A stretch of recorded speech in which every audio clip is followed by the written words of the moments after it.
Good morning. I'm Dr. Petra. Welcome to the Science Mind class. Thanks for your patience this morning with little technical difficulties. Richard and Brian plugging things in and out and in and out and in and out. And finally what? Reboot. Turn it off, turn it back on again. Voila. It all works. So thanks for your patience and for this idea that sometimes we make things way more complicated than they need to be. And we want to understand what we need to understand, and then we want to use it. So that's what we're talking about, the principles of successful living, how to use it, even if we don't necessarily understand every in and out of how it works. What we do is we prove it to ourselves. We prove that it works by using it. So we're on page 267, if you're following along, in the beginning of this chapter, 16, the principles of successful living. And it's one of my favorite chapters. It's so chock full of good stuff. And I thought about that this morning, and I thought, gosh, I think I should say that about every chapter because it's just, it's so good. Okay, so this one has, we're going to continue a little bit of the conversation that we had last week. Science of Mind is not a get-rich quick scheme. We don't say you can get everything you want or anything you want. But we do say that you can manifest. So what do we mean and how does this work?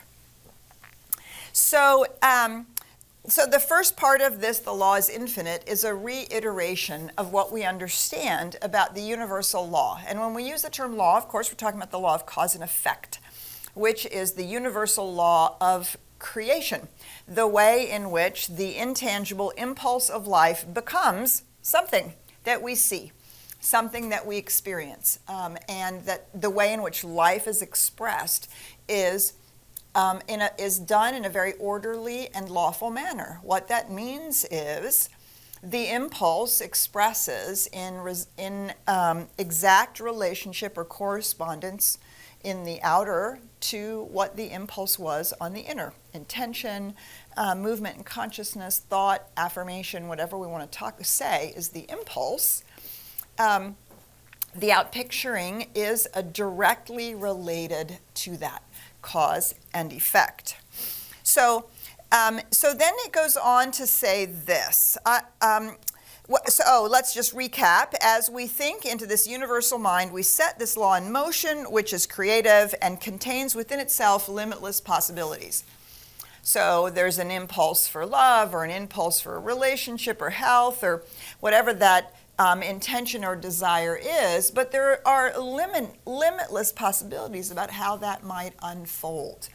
And that is, of course, the purview of the law, and also the idea that the impulse itself comes from an infinite reality, an infinite desire for life to express itself. So the law through which we operate is infinite, but we appear to be finite. That is, we have not yet evolved to a complete understanding of ourselves. We have not yet evolved to a complete understanding of ourselves. We are unfolding from a limitless potential, right? So the very source and impulse of our life is the infinite life, but can bring into our experience only that which we can conceive, that which we can imagine. There's no limit to the law, but there appears to be a limit to our understanding of it. What the law is, how it works, how much we can actually manifest, how fully we can embrace this impulse that is moving through us and believe that it's possible for it to become the outpicturing. All of these things are the part of what limit us, not the universe and not the law, but limit our use of it and our ability to demonstrate. As our understanding unfolds, our possibility of attainment will increase. As our understanding unfolds, our possibility of attainment will increase. So we actually have to grow our understanding. Our understanding of what? The nature of reality. the laws of creation, the way in which the intangible becomes the tangible, the spiritual truths and what it means to live in alignment with it or out of alignment with it, and how those things play out in our lives as a direct reflection of what we're holding in our own consciousness. So here's the sort of denouement of this piece of argument that is being made. It is a great mistake to say, take what you wish, for you can have anything you like. That's not how it works. We do not take what we wish.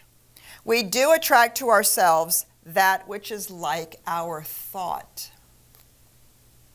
So we can wish for prosperity.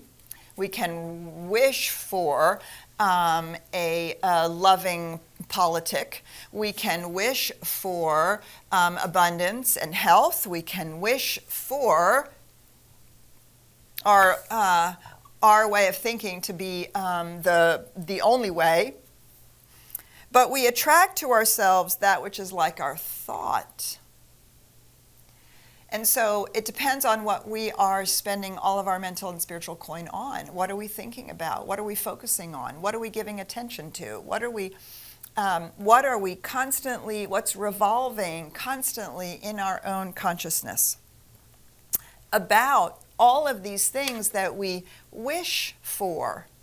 Do we wish for it to be better, but actually believe it never is going to change? Do we wish for things to be all loving and harmonious, but actually we spend a lot of time thinking about those people we don't like, or those things that we think are, horrible, horrible, horrible, wrong, wrong, wrong? Do you see? We must become more if we wish to draw a greater good into our lives. We must become more if we wish to draw a greater good into our life. What does that mean? We have to embrace more of the spiritual reality. We have to embrace more of our oneness. We have to embrace more of the idea that there's an abundant life for everyone. We have to embrace the possibility that our good and everyone else's good is intimately intertwined, and that as one prospers, we lift everyone up. We have to become more if we wish to draw a greater good into our life. And that's not more out here, not more money, more acquisitiveness, more stuff, more prestige, more titles. It's not the more out here, it's the more in here. Do you see? We have to become more, not less. When we are spiritually aligned, we can feel it. It's expansive. We include more. We see more. We can embrace more. We can entertain more possibilities, right? That's the more, the expansion, as opposed to the contraction of fear and protection and clinging to power and clinging to the things that are ours, that we're afraid we're going to lose. We have to become more to draw a greater good into our life. I just love this. I'm going to keep reading because this is an amazing paragraph. We need not labor under the delusion that all we have to do is say that everything is ours. Okay? Let's just read that sentence again. It's a delusion if we think all we have to do is say that everything is ours. We provide the mold for the creative law, and unless the mold we provide is increased, substance cannot increase in our experience. For mental science does not promise anything that will do away with the necessity of complying with the law. So it's not just that we say that everything is ours. We actually have to see it, feel it, sense it, grow it in our consciousness in a way that we can fully embody and embrace. Now, it goes on to say this law is a law of liberty, but not of license. I think it's really important, especially in what's going on today in our pandemic and in our political situation. This is a law of liberty, not of license. It is exact and exacting, and unless we are willing to comply with its nature and work with it along the lines of its inherent being, we shall receive no great benefit. And what does that mean? We have to become more in our consciousness, but we also have to recognize that our good is intimately tied with the good of the whole, and that we can't want something for ourselves that we don't want for everyone. And it's not about getting our good exclusively. It's about getting our good and knowing that good is available for everyone, and that everyone has the same birthright that we ourselves have. And that all of consciousness is seeking to express the more that is the infinite life.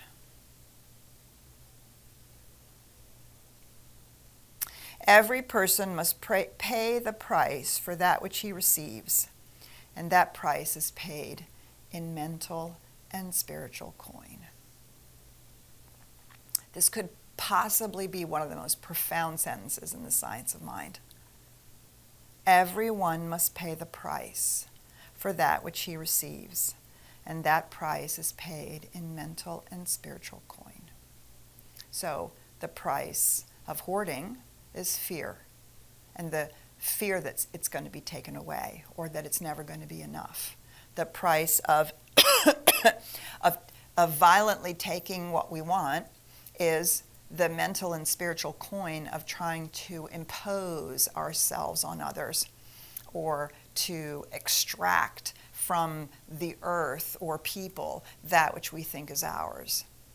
And that's a lot of mental and spiritual coin that leaves people exhausted, and you can see where that's taken us as humanity. But when we pay our mental and spiritual coin in spiritual alignment, now it's not our making something happen. We're paying the mental and spiritual coin we're paying is the mental and is the discipline and the consciousness and the conviction that when we align ourselves with truth and we speak the word of creation that is in alignment with life itself,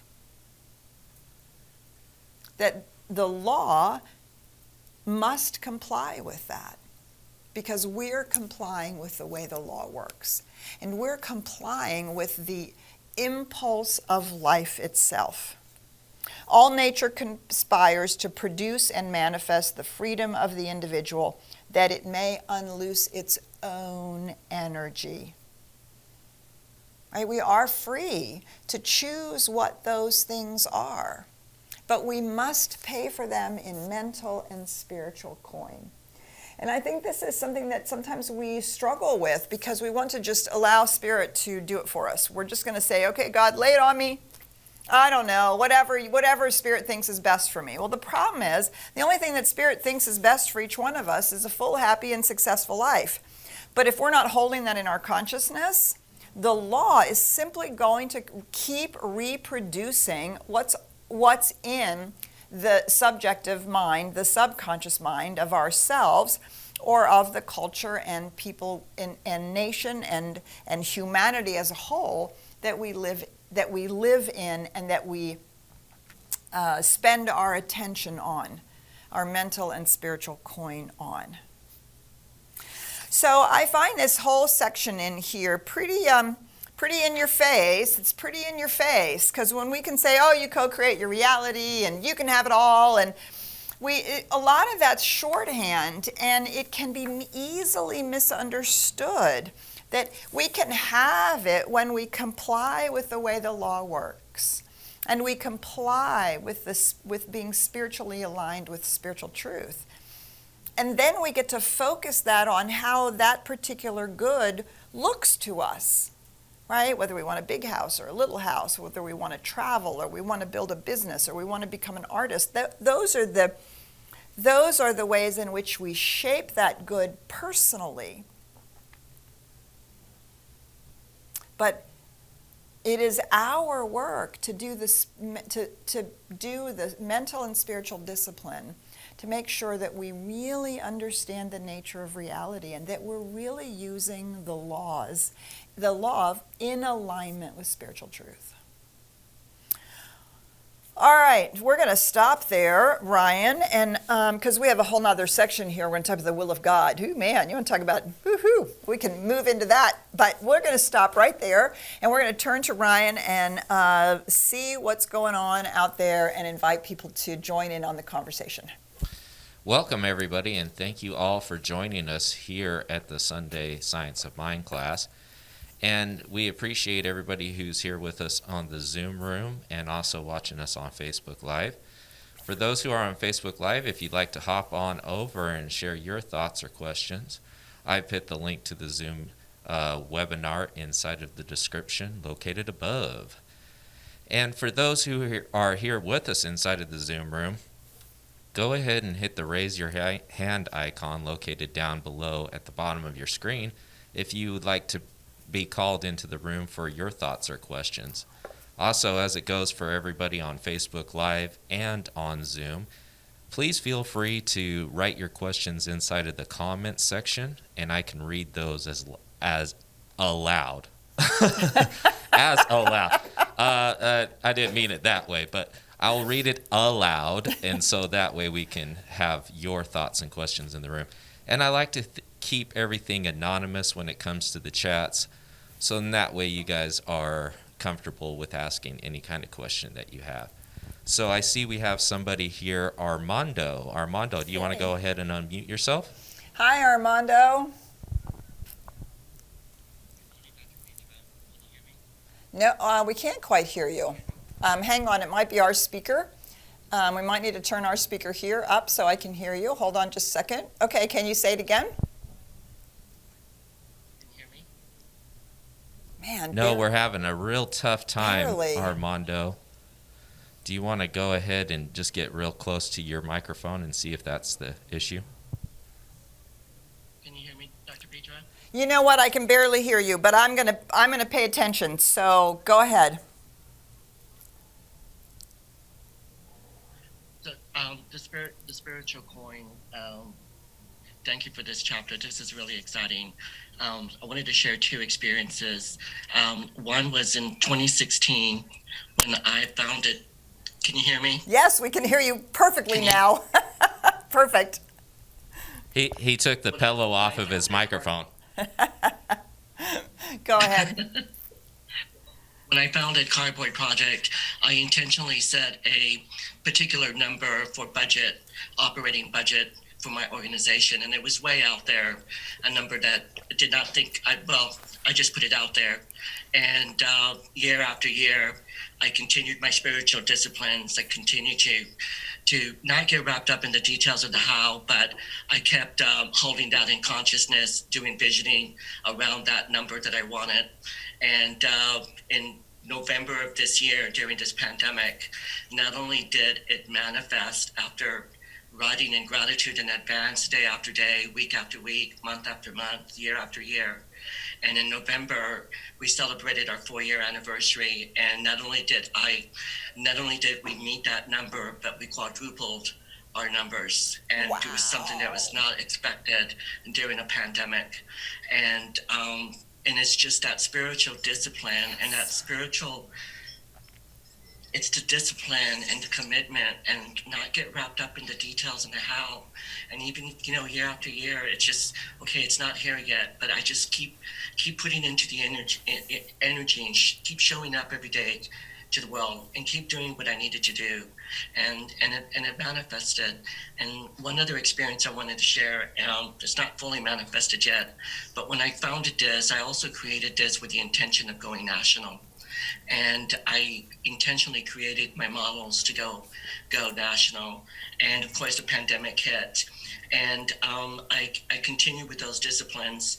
And yesterday, I had the honor to be a part of a cross collaboration where Cardboard Project is representing Dallas among 4 other cities across the United States, addressing the digital divide across the U.S. And although my model is not out there nationally, but the seeds are planted. Yes. And presented and representing Dallas is another step forward into that national platform that I've been working towards. And yes, it's not manifested yet, but I'm not worried about the details or the how, and it's just the discipline and to just keep hanging on to those visions. Beautiful. Oh, Armando, thank you so much for sharing. And we will say the Cardboard Project and Armando, they're one of our not-for-profit partners. We, once again this year, they're one of our 4 not-for-profit partners. And Armando's been using these spiritual tools. And thank you for that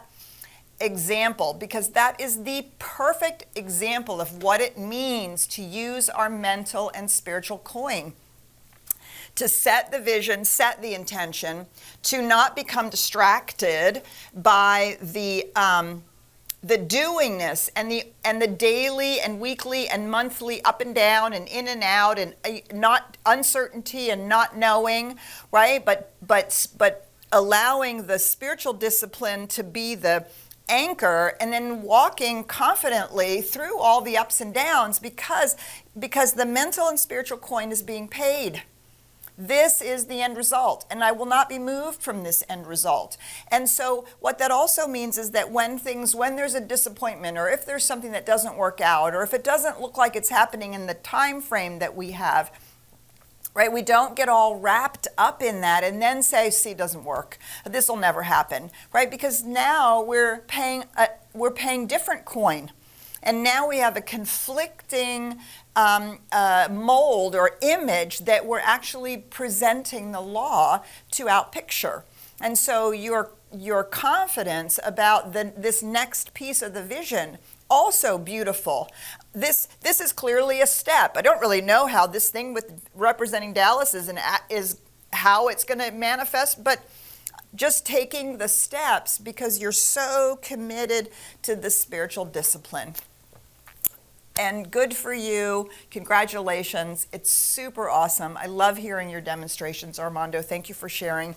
And it's a fabulous example of what it means to pay your mental and spiritual coin. Ryan, let's go back to you.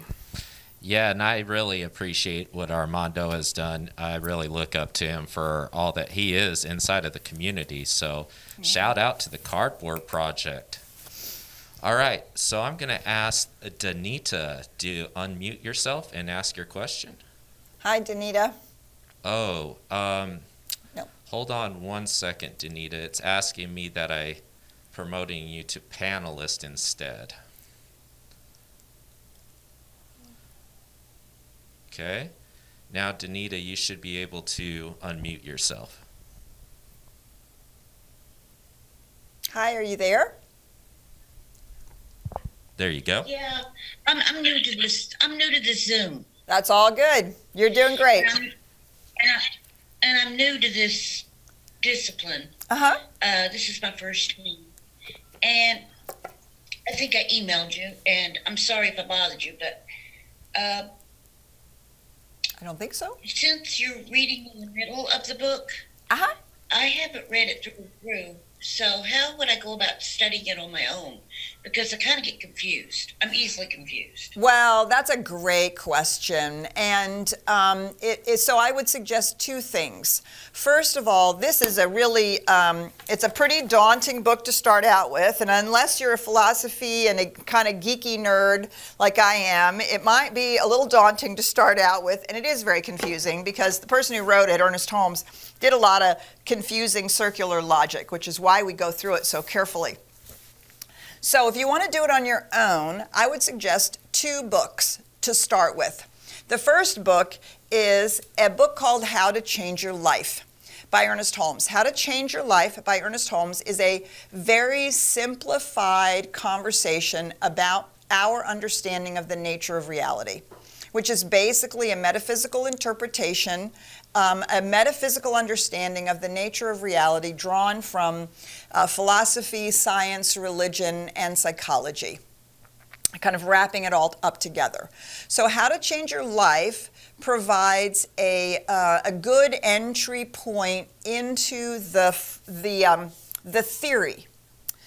The other book that you might be interested in, especially if you're a reader, is the book called This Thing Called You by Ernest Holmes, which is a beautiful opening into our place in the nature of reality. Who we are, who you are, and what does it mean to work these spiritual principles in a way that really makes our lives more meaningful and more fulfilling. So if you want to do it on your own, that would be the thing to do. Now, there are two other places where you could participate, Danita, and for anybody who's new, we have two things. First of all, we have a whole set of new exploratory classes. So the first one is called Keys to Your Expanding Consciousness. It's an hour and a half on I think it's the last Saturday of every month. I think it's the last Saturday in January. Sundays. Oh, thank you. The last Sunday in January from 1 to 2, anyway, whatever the time is, starts at 1.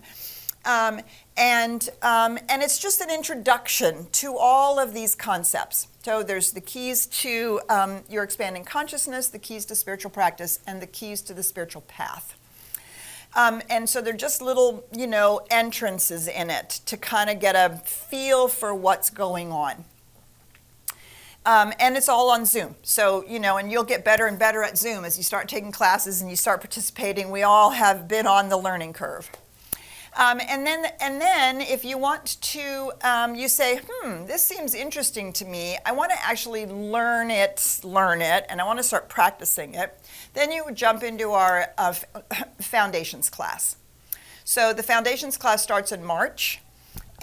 February 25th. Oh, I thought it started in March. Okay, end of February. February 25th, the foundations class starts with a fabulous instructor, Tracy Brown. And it's a beautiful first pass in beginning to learn how to understand the nature of reality and God and spirit and the universal laws and how to apply them in our own lives. And you walk through this process over 12 weeks, and just with a group of people, you just keep getting more and more and more familiar with what this means and how to work it. So 2 books, possible exploratory classes, and then when you're ready, you jump into foundations. And of course, you join us every Sunday morning right here in the class, and you'll hear from people like Armando that can really inspire us in how to use it. Lots of people bring in lots of great questions. Join us Sunday celebration. Join us Wednesday nights for the meditation and metaphysics, lots of ways. So welcome. I'm glad you found us this morning. Ryan. Yeah, and I just want to add to what you're saying too, Petra, because I know for me, when I first started to come around, the whole science of mind philosophy, I'm an audio-visual learner. And so for those who are joining us on Facebook, we have cataloged all the Science of Mind classes as well too. So you can go back and forward within the book itself, along with Dr. Petra and all the participants who have been here along the way. So I just want to recommend that as a resource, as well as our YouTube channel has a lot of great information in there as well. So I invite you guys to head over there. But Dr. Petra, I would love to hear some more about this chapter. Do you want to read a little bit further? I do. But I want to say one more thing. The other thing is Ryan has been posting a ton of amazing stuff on our Facebook page, snippets of talks and inspirational things, and that will also provide daily inspiration and information. So check that out as well. Okay.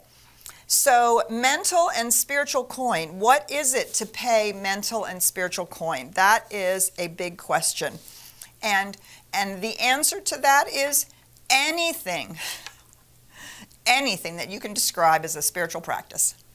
From sitting in meditation and learning how to discipline your mind, to self-examination and critical thinking about belief systems and things that we think about ourselves or that we read or hear about, asking, is this in alignment with spiritual truth?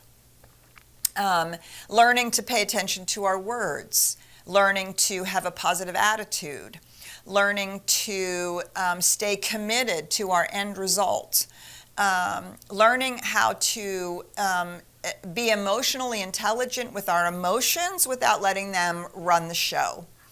All of these things are the mental and spiritual coin that we pay. And it's interesting that in the science of mind, we use the term mental and spiritual coin, and Armando, you used the term discipline.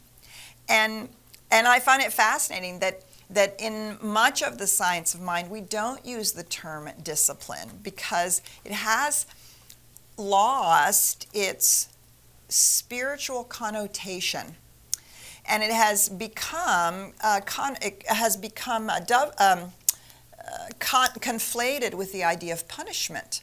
Right? You're going to be disciplined in school for behaving a certain way or not behaving well.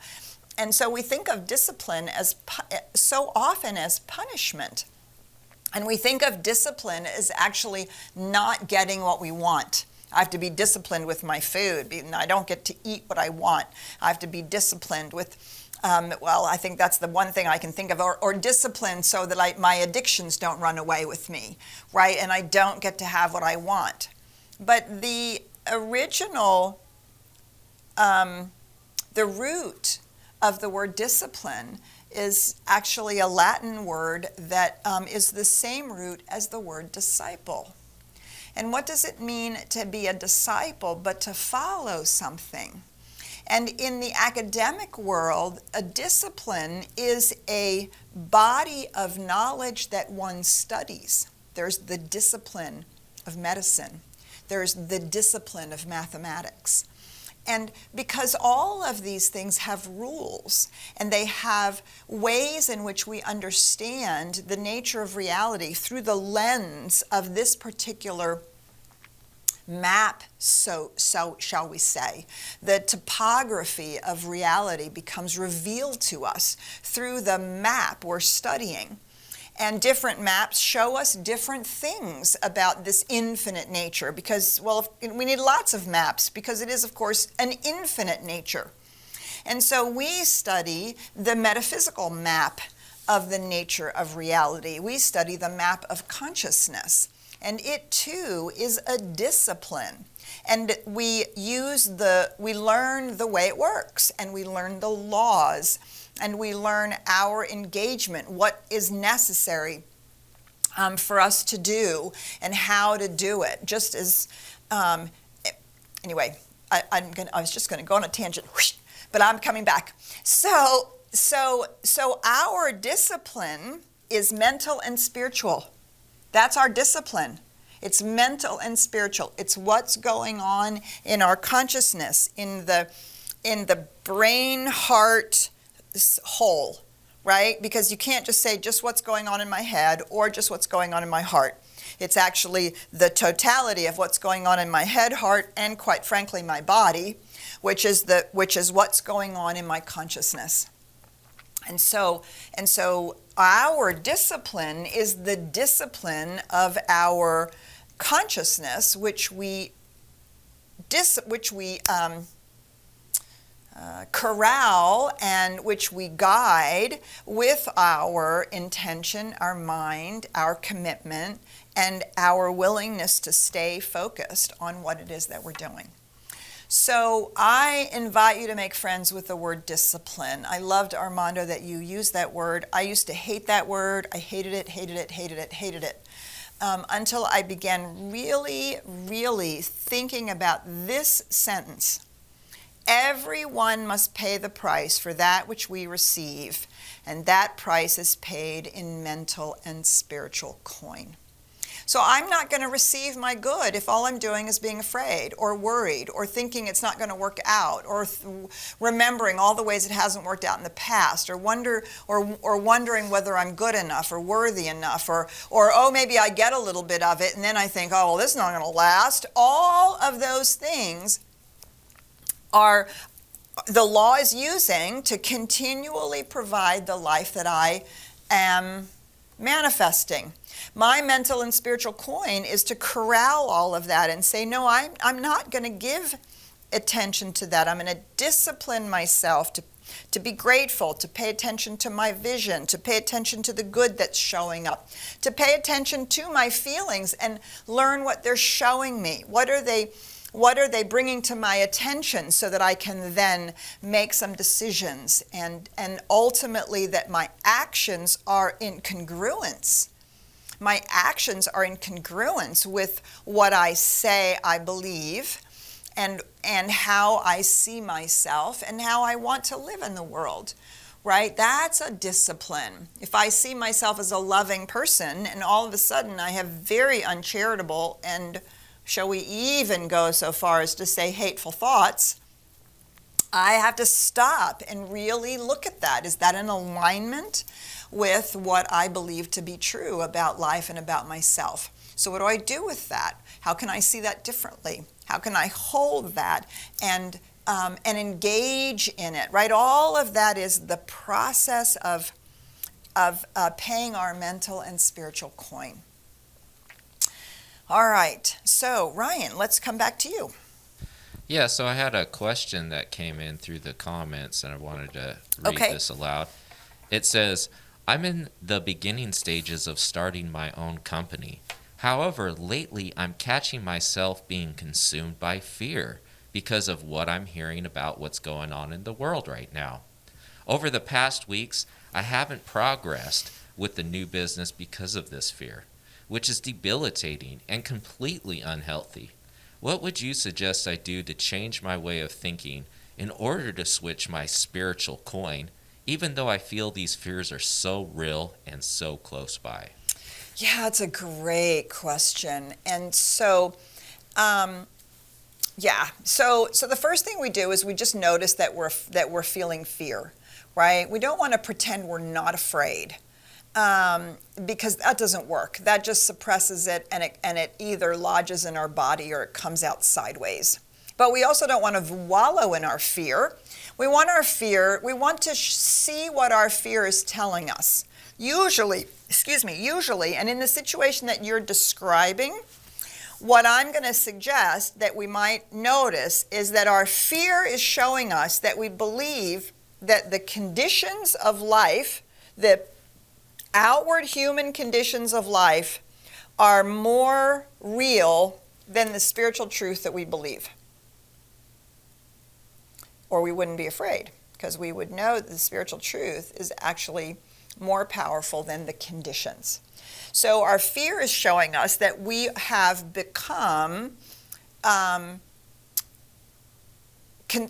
what should we say? We've made this outer reality the truth with a capital T. And if that's the case, then of course we're afraid because we don't see our way through. So our fear is showing us something. So what do we do then? We have to provide an antidote to the fear. We have to provide a new way of looking at it, which says, but I'm not going to allow these conditions to impact me anymore, because what I'm going to do is focus on the spiritual truth. How do we do that? Well, there's two things I would say. One's a psychological thing and one's a spiritual thing. So the first one, the psychological thing, is to not allow our fear to stop us. So when I was building a real estate business many years ago, I was supposed to knock on doors, and I have a giant fear of big dogs, and we don't have to go into all of that. But I was supposed to knock on doors and say, I'm your local real estate agent, and please, if you want to sell your house. And I was terrified that a big dog was going to come out and attack me, because I had some experiences in my childhood. And so I would sit in my car and I would, watch the time. And then after 3 hours, I would throw everything in the trash, and I would go back to my boss and say, oh yeah, I gave all my pamphlets out. I knocked on the door. Of course, I was lying through my teeth because I couldn't get myself out of the car. So with her help and with the help of a good therapist, we agreed that should I hear a dog anywhere near a house, I didn't have to knock on that door, but probably not everybody had a dog. And my therapist gave me this image.